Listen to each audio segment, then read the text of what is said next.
Chow Boy Sang Vietnam. What's up, you guys? Check it out. I got my friend Matt here. We're going to talk today about teaching and life in Vietnam. What's up, Matt? Introduce yourself to the fam. Hi, yeah, I'm Matt, 36 years old from the UK. Been in Vietnam around 2.5 years, mostly teaching. And yeah, I've got a family as well. So Right on. I met my beautiful wife in Hanoi. Love Hanoi. Yeah, Hanoi's great. Better here in Da Nang though, isn't it? Yeah. And got a son and another one on the way. How old's your son? My son is 18 months now. 18 months. So if you do the maths, things happen fairly quickly. Not quite Irish twins, but. Not quite, not quite. Right on, right on. Well, how you liking Da Nang City? I love it, yeah. I mean, I love the summer. That was great. Yeah, sun every day. Really gets those hormones nice and positive. Yeah, it's got everything you need. Yeah, now let me ask you this. You said you met your wife in Hanoi, so how long did you stay up there in Hanoi? So when I first came to Vietnam, I just thought I'll travel literally everywhere. So I went up and down the length of the country. Right on. Yeah, and just bumped into her. I think I'd been in the country probably just over a month. What? Yeah. Man, I've been here 7 months. I'm still looking for a queen, guys. I got to get with this guy and get some tips. I don't know. Okay, just, well, school me.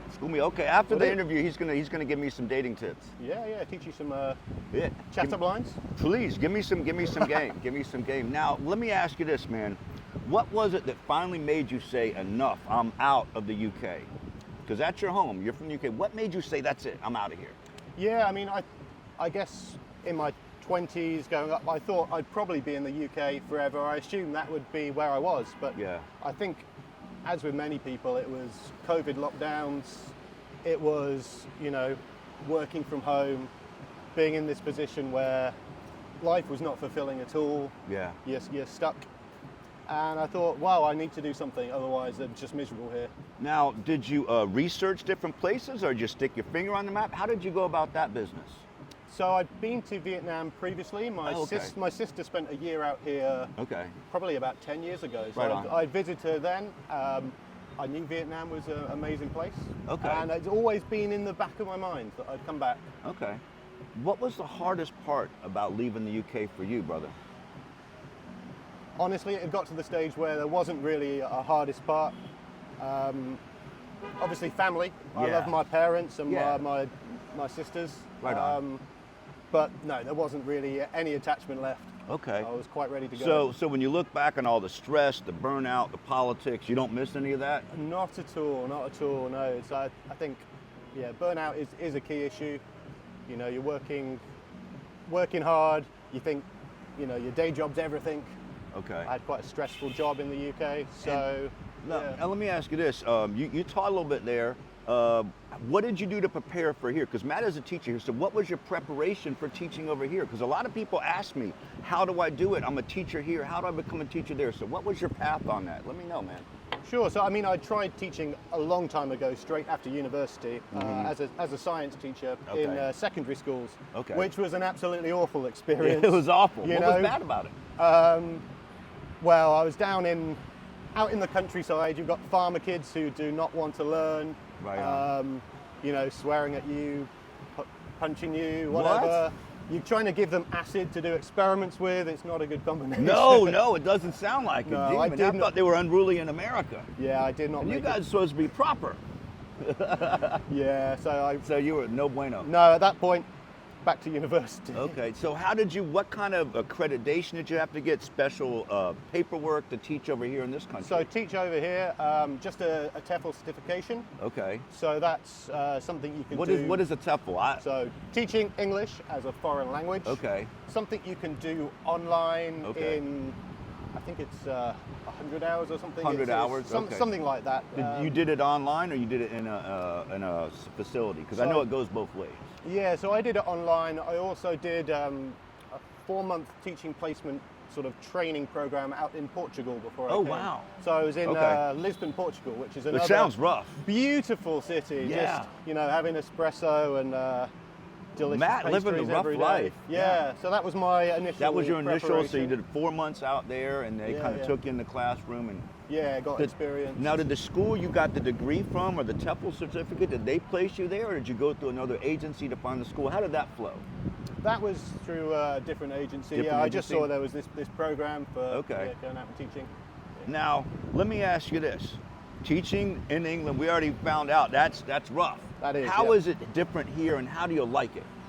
So How was the students? yeah. How was the experience? Lay it on Yeah, us, so I brother. generally teach kids from 5 to about 12 or 13. Okay. So it has its challenges, but overall, most of the kids are really nice, really want to learn, have some degree of respect for teachers. Okay. Yeah. They're not cursing and throwing acid at you?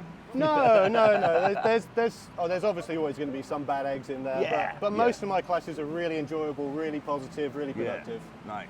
Now, what were some of the challenges getting set up as a teacher over here? What was that process like? How did you get into it? Did you go through an agency? Did you go straight to the school? How did that I went flow? straight to the school, so I looked at all the major English centres, put in applications, and got pretty positive responses, and yeah. Okay, now let me ask you this.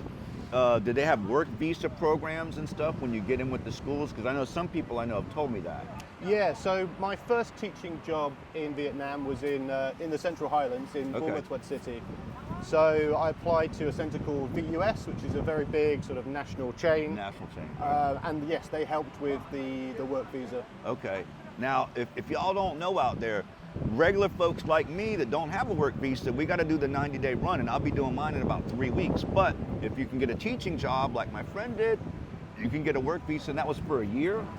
Yes, or 2 years perhaps. 2 years. Yeah. Wow. Okay, that's fantastic. But now I'm on a spouse visa. Now you're on a so now I you got can a stay- TRC, so you got Yeah, smooth yeah, sailing. yeah, Matt, do you feel like your teaching is appreciated here? Because I know we already covered over there. How do you feel the kids appreciate it and respect you as a teacher, and how does that flow? Yeah, I think they do. I think they do. Some of them more than others. Again, I'm not going to paint it as a rosy thing. It's and it's there's hard always work. there was always a bad egg in the Yeah, basket. yeah, exactly. I think we get on as friends. We can have a joke Okay. and a laugh, and yeah. Okay, let me ask you this now: work-life balance compared to the UK over here. How is that flow? Because we're sitting here. This is the middle of an afternoon, and we got coconuts and palm trees. Yeah. So what's the work-life balance like? Well, so I'm able to work 18 hours a week. And 80? 18. 18. He One said eight. 18, not 80. 18 hours a week. 18. And Wow. that's just about enough to support a family of 3 Get out of town. in a pretty comfortable manner. You're so- serious? Yeah, I'm serious. 18 hours a week. That's a part-time job Yeah. in England and in America. Yeah. And you're supporting a family off of that. Yeah, so I just work 3 hours every evening, and yeah, 3 hours an evening. 3 hours weekday evenings, and yeah, six hours on the Saturday. That's it. Wow, that's amazing. So that affords you a whole lifestyle. Now you have the whole day and spend time with your wife and your kids. And Yeah, that really appeals. The fact, if I was in the UK and I had a kid, No you chance. know, they wouldn't be able to get that quality bonding Yeah. time, which is so important when they're young. Well, So- most Americans, and a lot of Brits have told me that there is no work-life balance. You know, you're like a weekend dad, you know, a part-time parent because you're always working and hustling and trying to, you know, that 60-hour-a-week grind just to meet your basic needs. Yeah, I can imagine. Luckily, I didn't have to experience being a father back in the UK, but It ain't easy. I mean, back in the UK, a lot of people are even thinking, can I afford to have a kid? Yeah. Essentially. Yeah, well, it's a big deal now in America, especially with the food prices, and you guys are getting hit with them over there. Now, any advice you would have for teachers trying to come over to start this new life over here that maybe they taught over there? Any pro tips, any advice, any hacks that you've learned along the way? Lay it on us, brother. I mean, there are lots of centres, so if you try somewhere and you don't like it, then move on. I think that Okay. would be a good point.